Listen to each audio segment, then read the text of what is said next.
It's your favorite paranormal influencer, Gabe Mathews, and it's January, which is the time of the year that us influencers release our top 10 lists of things from last year. This is my top 10 horror movies of 2023. Now, I also include anything that is paranormal or has a ghost in it. Luckily enough, this list is actually horror films this year. But for instance, if Ghostbusters got released, and maybe it won't be horror, it's action, but it has ghosts in it, I'd include it on my list too, because it's tangentially related to paranormal investigation. So let's get right into the list. Number 10, Scream 6. Now, actually, when I first watched this movie, I liked it so much, it was much higher on my list, but as time progressed, I forgot all the details of this movie. It was cool to see Scream take place in a big city, New York setting, but I don't remember any of the twists or any of the turns, and they didn't have a lot of the older characters from the other movies. Also, was supposed to be a trilogy, and I really liked Scream 5, and they start kind of going with Scream 6, so they're supposed to go into Scream 7, but yet all the actresses got fired, left the project, the director even left, so this could be the end of Scream. Now, I will say that the Scream franchise, all the movies, have been pretty good, and this one too, which is why it was number 10 on my list. Number 9, Saw 10. I almost put this at 10 because it has a 10 in the title. But I decided to put it at 9 because I actually liked the movie better than Scream, which I had at 10. This one is one of the better Saw movies. If you think of your favorite Saw movie, it's going to be Saw, the first one that started it all, is the best. But then Saw 2 was probably the second best one. And then Saw 3 was pretty good, but then Saw 4 sucked. But then it kind of brought it back and had Saw 5 and 6, and they were awesome again, until they had Saw 3D, which was garbage, total shit, and then they kind of had Saw 8 and 9, which were okay, but honestly kind of forgettable. Saw 9 could have been amazing. I mean, you had Chris Rock and Samuel L. Jackson, but then the voice of the Spiral Killer just kind of wasn't that great. But Saw 10 then came back, and it kind of was like a prequel, and it like kind of revitalized the franchise. A really good, fun one. He was sick, and Tobin Bell was awesome as Saw, and yeah, this is definitely one of the top 5 Saw movies in the Saw franchise, but it's the 10th one, so they're gonna have Saw 11 next. How much time do I have? Months, at best. I still have a lot of work that needs to be done. Number 8, Evil Dead Rise. Another franchise movie. So all 3 of these movies so far have been franchises, and this is the worst Evil Dead movie, but still good enough to make a top 10 list of 2023, and also because I love Evil Dead so much. You got Evil Dead 2, Army of Darkness, and the Evil Dead remake, and then now this one. Now, what I did like about this is they brought Evil Dead to a new setting, a apartment building, a high-rise tower, still had a lot of your Evil Dead stuff going on. A lot of cool scenes. I remember kind of looking through the little peephole in the door, looking through that door and kind of seeing all the zombies out in the hallway. But at the end of the day, it was just could have been a little better. Yeah.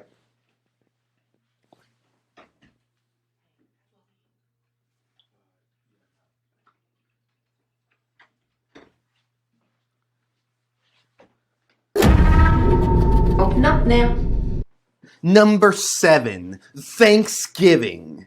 Now, my whole entire life I thought, when are they going to make a killer horror Thanksgiving movie? One that I can watch a horror movie every Thanksgiving. Well, this was finally the year, and Eli Roth, who actually made a fake trailer for a movie called Thanksgiving for the Grindhouse films, which was the Quentin Tarantino, Robert Rodriguez kind of duo thing, but they had those fake trailers in the middle, and he made one for Thanksgiving. And actually, it was really cool to go back and watch that trailer and then see him actually make a whole movie out of that. And he really kind of got everything you could think of for Thanksgiving and kind of put it in the movie. I mean, even Black Friday kind of starts off like having Black Friday zombies. And then, like, the guy kind of killing people with Thanksgiving stuff and then eating Thanksgiving meal. I don't want to spoil the whole movie, but definitely check out the best horror Thanksgiving movie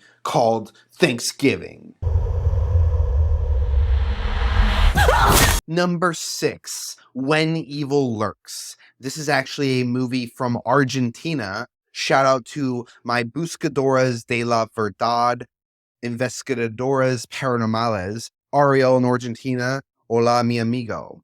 But anyways, this is a fantastic movie. It's kind of one of those where someone gets killed and then the demon possesses another body, and it kind of goes around and the demon kind of takes over all the bodies. There's some really cool scenes in this movie. Nothing really particularly new, but it's just a solid horror film, and I really enjoyed this one, which is why it made my number 6.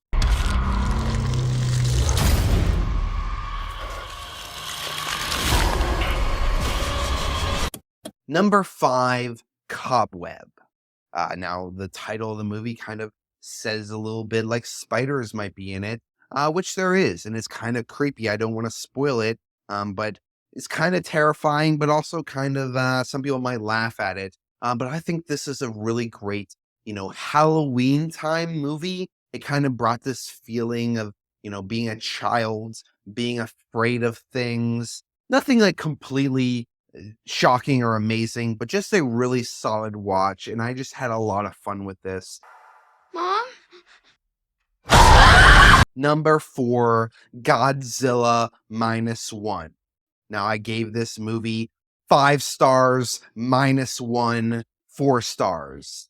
And yeah, this is the best Godzilla movie. And as much as I love that one with Matthew Broderick, and you have Puff Daddy rapping over Led Zeppelin songs, this is more of a modern day one, and it's a Japanese movie, so another foreign one where you got to read all the subtitles. And to be honest, there was a lot of the movie where I was watching all the monsters and they're saying like dialogue underneath, and I completely missed all the dialogue because I had to read it when I went to see Godzilla, attacking things. When I did read it, I did get sucked into the story that was going on, and it was like, wow, you can make a Godzilla movie and have people that are interesting in it instead of just Godzilla attacking everything and just destroying everything, to actually have people that you care for in the movie. I cried like a little child at the end, and even though I predicted exactly what was going to happen, I still had lots of tears. And this is, again, the best Godzilla movie. Can't recommend it any more than that.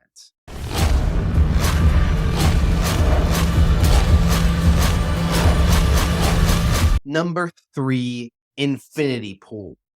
David Cronenberg is one of my favorite filmmakers, but now his son, Brandon Cronenberg, is kind of taking that reins, and this is his movie, and it's so cool to see him kind of take on his dad and create such a fun, body horror film. And also, I hear that his other daughter is making a horror film in 2024. So we got now 3 Cronenbergs making horror movies. What could be better? A guy and his girlfriend are like traveling in a foreign country, and they do something bad and they're about to get punished. And but they're rich, so they're able to watch themselves die, and they had to like clone themselves. It just got really weird, and I liked watching it. It looks just like me.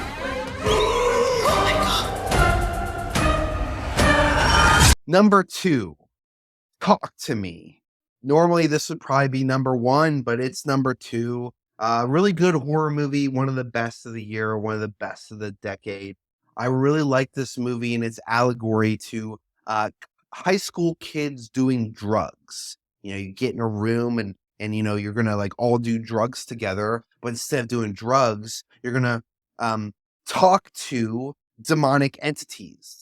And they have the hand, and the way that they do it and the way that this was shot was the coolest thing. And then one of the kids just gets, and not to spoil it, but he just gets pummeled and basically dies. And he's dead, and just it looks grotesque the way it was shot, and just overall the vibes and the spookiness.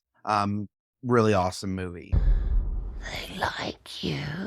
Which brings me to number 1. People are gonna be mad at me for this one, but my favorite horror movie of 2023 is Beau is Afraid.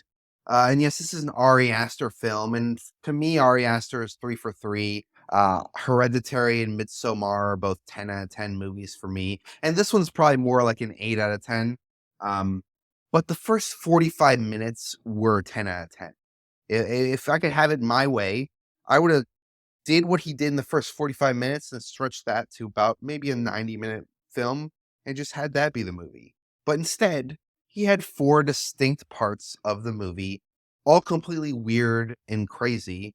And I'd say the first part was my favorite, the second part was my second favorite, and then probably the fourth part. The third part was a little bit not my cup of tea, and I want to rewatch it with watching each part, on its own merits.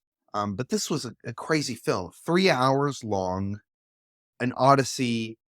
Joaquin Phoenix, one of my favorite actors, Ari Aster, my favorite directors, just complete, utter nonsense all over the place. An odyssey, a life story, just so much going on in this one. And even at the end, they go up to the attic and there's a giant.